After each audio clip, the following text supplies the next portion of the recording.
Man,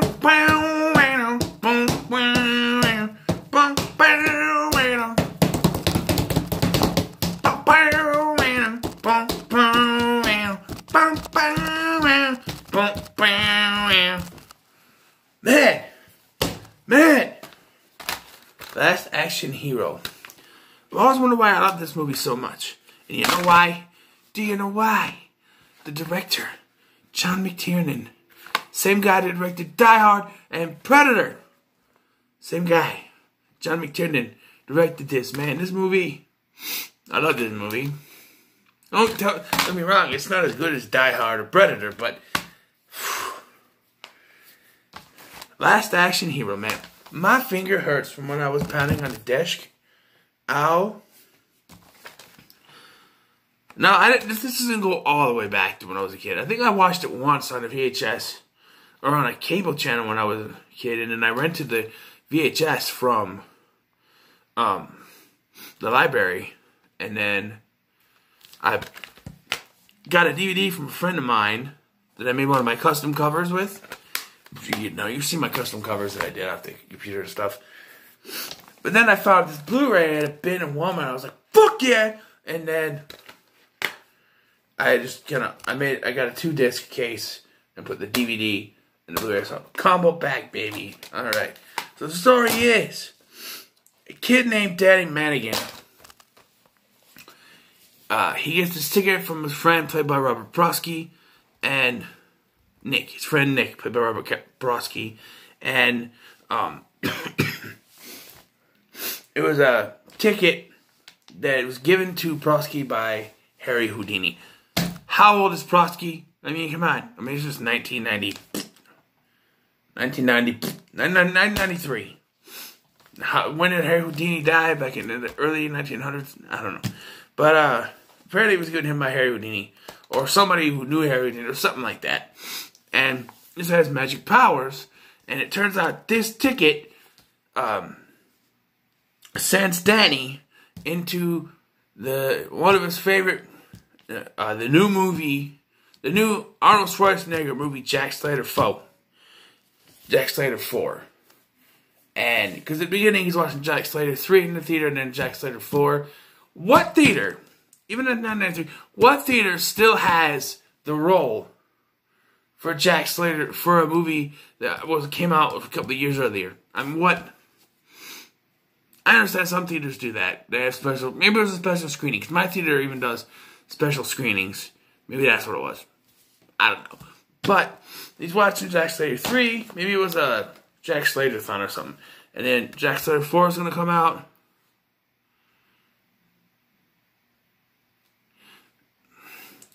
People want me to vote. And he gets sucked into Jack Slater 4, where he is forced to work with Jack Slater, and he's trying to convince Slater that he's in a movie.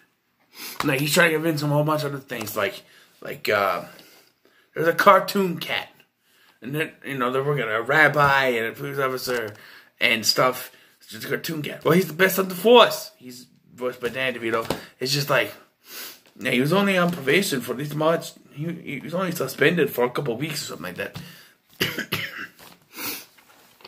One of my favorite characters in this is the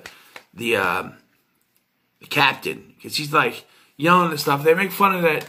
It's like Scream, which came out like a couple of years later, but like it's for action movies. It's you know, you make fun of the dumb. You know, it's like Scream for action movies. You know, Scream didn't come out yet. I don't even think that New Nightmare came out yet. This is 93. And you got an action movie from John McTiernan. Who wrote this?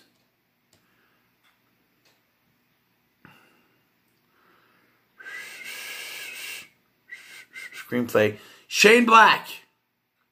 Story by Zach Penn and Adam Leff. Screenplay by Shane Black and David Arnott. By John McTiernan. Yeah. So yeah, it's basically it's like Scream for action movies. His daddy's pointing out all the stuff that happens in action movies. There's even a point where like I said, this goes with the captain thing. He's captain. It's the old action movie trope of the captain that yells and gives shit to the person. And this is one of the parts I had a problem with, actually. During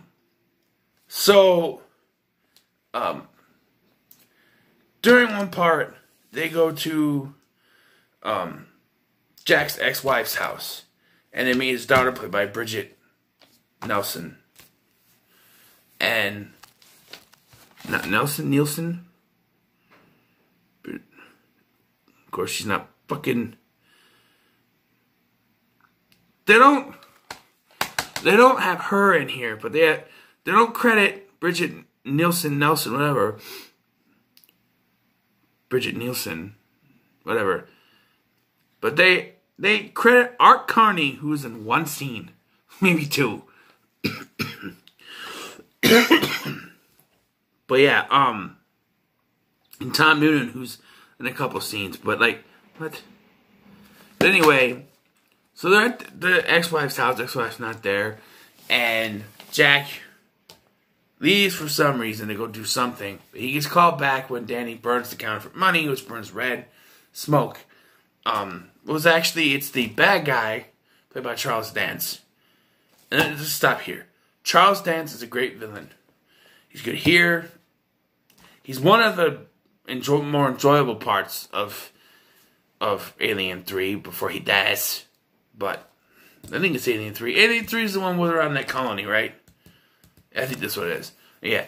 And he's like Tyrone Lannister or whatever the name is. He's a Lannister. I know that. I don't watch Game of Thrones. Sorry. I don't incest. But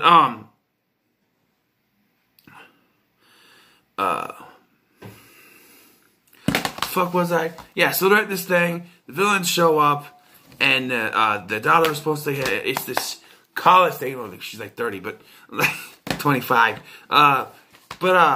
This college prank thing where a kid's gonna show up, she thinks it's Danny, and she kisses him, and they're like, no, Daddy, and then, so the kid shows up, and Jack comes through, surprise, and then there's a big fight and everything, and so there's a scene where the daughter she's beating up these guards that are supposed to watch her, and she's screaming the whole damn time. It's because she wants them to think that they're torturing her or something, so she's just screaming the whole time she's beating the shit out of these guys. And then Jack comes back in, and he starts beating the shit out of these guys. And then what happens is, this stupid fucking idiot cop finds, because the dopey kid that came along, that was used as a distraction, said it was the guy with one eye. And you know, you mean a glass eye. And there was only one eye. And then the idiot cop finds it, and it says something. You turn it in the film, and it says the whole vengeance is, and he turns it and it says mine, and then it explodes. Like it blows up. And Jack is blamed for it. Not the idiot fucking cop that did it, but Jack. And I know it's a cliche action. You know, you get let off. But Jack shouldn't have gotten in trouble. That wasn't his fault. He tried to stop them. Beat the shit out of everyone except for that guy. So yeah. Just the ear thing's back. It's weird. Yeah. I don't think Jack deserved to get let go, but we never mentioned otherwise. So he gets let go. And it's funny because all the times the captain yell at him, this time it's like,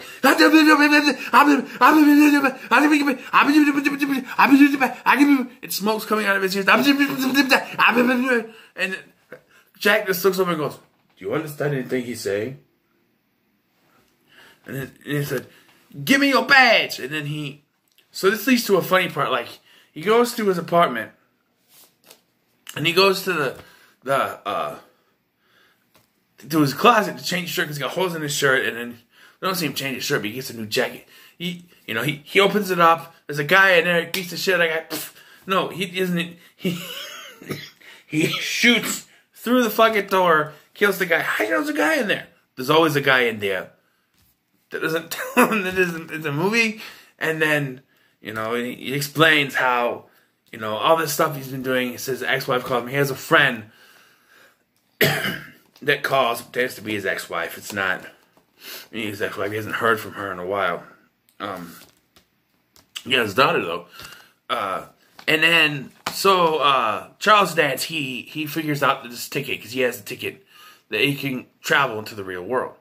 And he decides, and this is a pretty fucking cool plan, too, that, we never get to see come to fruition, but he's gonna go into every movie. You know, he's in the, I don't know if it works with the TV or anything, I don't know, you could try to find every reel. He's gonna go into different movies and pick out all the villains in famous films and movies, Dracula, stuff like that he could use. And that's a good fucking plan, too. Like, he could do that, and he could, you know, we don't see that fruition. It's like, Glass, and spoilers for Glass right now, where Samuel Jackson says it's gonna be this big battle in front of this opening for this big building, and we don't get that. We get something else, which I won't spoil that part, but I'm just saying we don't, and that's what it's, I'm gonna get all these villains, we don't get to see that. We get one villain, but it's not really a villain. And so, they have to go into the real world after the guy, and Jack starts to find out about the real world. And once he finds out he's a fictional character, he's kind of down in the dumps, and all that, but eventually, because, to explain the last scene, I have to go back to the beginning. The beginning has Jack showing up in the movie. It's in the Jack Slater 3. The ending of Jack Slater 3. And we don't get to see that part, how it goes around, but how it pans out is Jack goes up to the roof to have this killer, the butcher, or whatever he's called, the creeper, the butcher, the nose picker, I don't know, but he's played by Tom Noonan, and he has Jack's son, and there's a fight going on, and the screen blurs before we get to see what actually happens. But we find out later that Jack's son actually died on there because Jack shoots the nose picker, whatever the hell he's called, and he grabs the kid, and they fall off the roof. And the ending of this directly, you know, corresponds with this, you know, directly goes into that, where now the guy has the nose picker. I'm gonna keep calling nose picker. The nose picker has Danny and hold him up on the roof like before, which it's the same plan. It worked last time, but does he know that?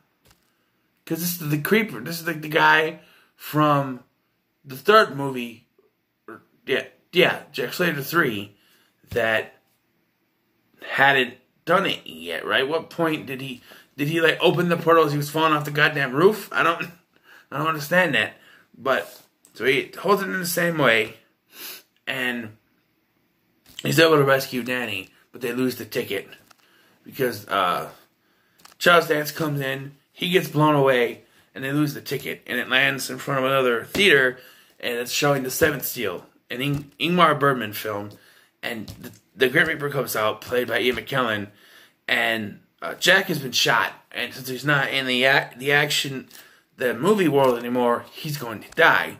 And the Grim Reaper shows up and he goes, "No, you can't take him, and he's like, you know, "I was only curious. He wasn't on my list. You know, his name wasn't on my list," or whatever it was. And so he tells Danny to get the other part of the ticket. You know, the tickets have two sides, whatever. So he goes where Nick ripped it. It's been a few days, but it'll still be there. And he gets the other piece, and